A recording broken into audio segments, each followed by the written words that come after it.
usually write about 2 or 3 hours a night, and I usually just wait for that time to really kind of get it all out. A lot of people have an image of myself being kind of tortured, trying to get the voices out. But for myself, I find that the inspiration is pretty much endless.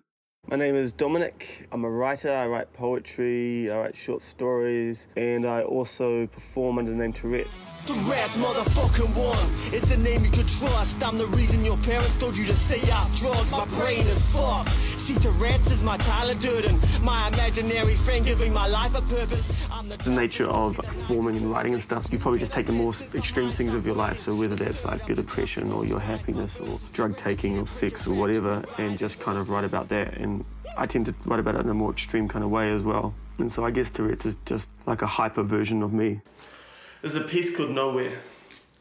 There's a place I want to tell you about, and you may have been there before, or you might even be there right now, and if not, it's easy to find.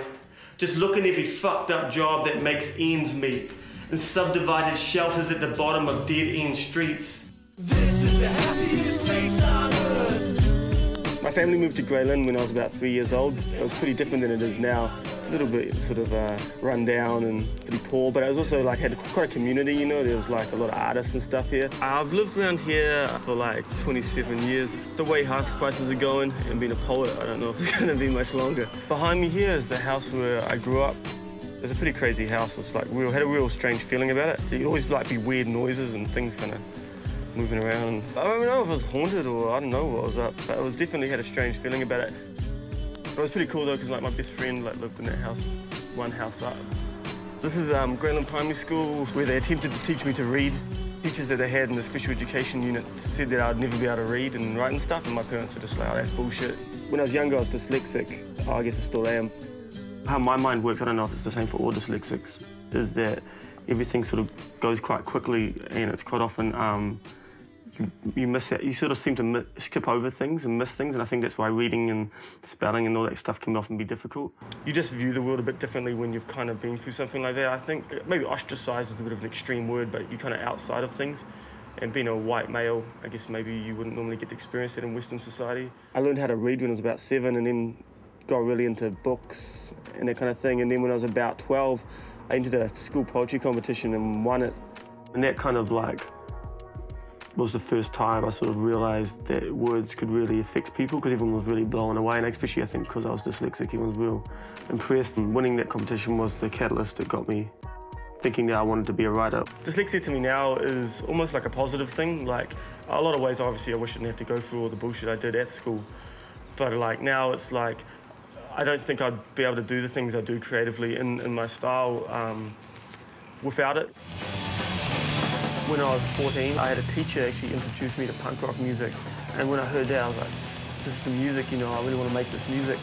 My friend was a guitarist and my other friend was a bass player. So I started playing the drums, and then I just kind of wanted to be in a really shitty punk band, but unfortunately, like, everyone kept getting better at the instruments, and then we'd have to kick them out and get more people in. And then I just, from there, like, played in, like, oh, I can't even count, like, maybe like almost a dozen punk bands. I was doing the rapping and doing that, and at one point, I guess I felt like the punk music wasn't really as relevant to me as it was, and I just decided to take the hip-hop thing more seriously. And then as I did that, it kind of just took off, and the punk thing kind of fell away.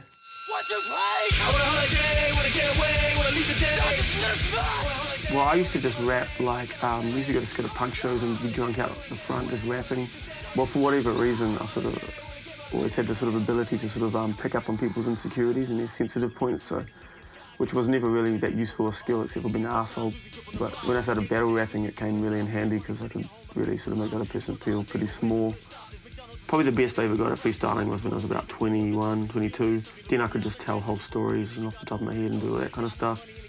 When hip-hop started getting big in this country, everyone thought they were going to have this career and get rich, so people were really worried about embarrassing themselves or whatever, so people just stopped freestyling. And nowadays, the big thing is some like dude in the States will come out with a style, and then everyone will do that for a year, and then some other dude will do that, and everyone will do that for 6 months. And I just can't think of anything more boring than that, you know? A lot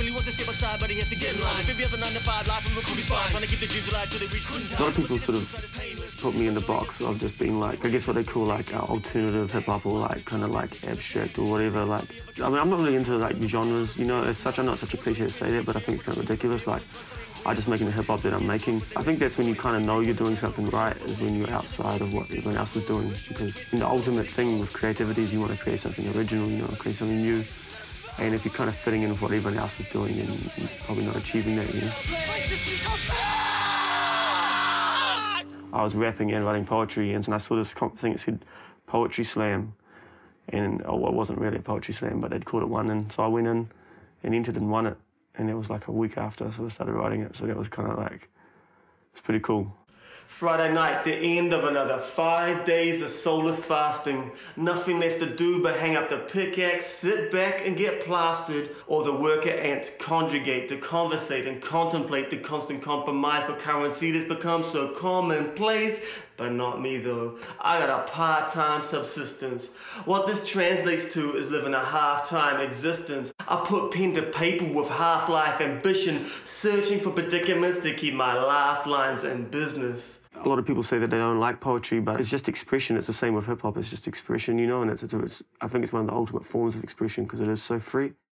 Landfall is a poetry and short story kind of journal, which I didn't actually really know much about. Someone that I knew said, you should submit some of your work to this journal, and so I just sent it in and I got accepted. And it wasn't until I started telling people I'd been accepted that people were like, oh, this is a big deal, you know, and I was like, oh, true. And sort of told me about the history of it, that it's kind of like the most prestigious poetry journal or literature journal in New Zealand.